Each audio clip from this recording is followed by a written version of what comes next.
Hey everyone, welcome back. Today, I'll show you how to read your important data and reports right inside your free Stripe dashboard.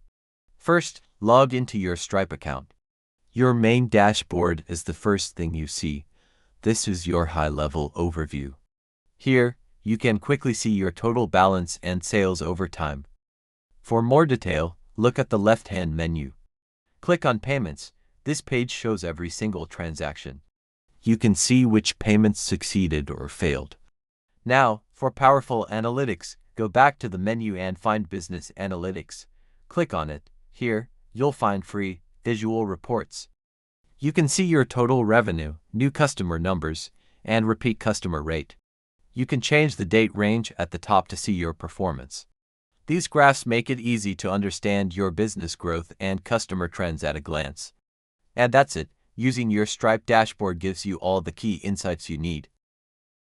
If this was helpful, give the video a quick like and subscribe for more. See you next time.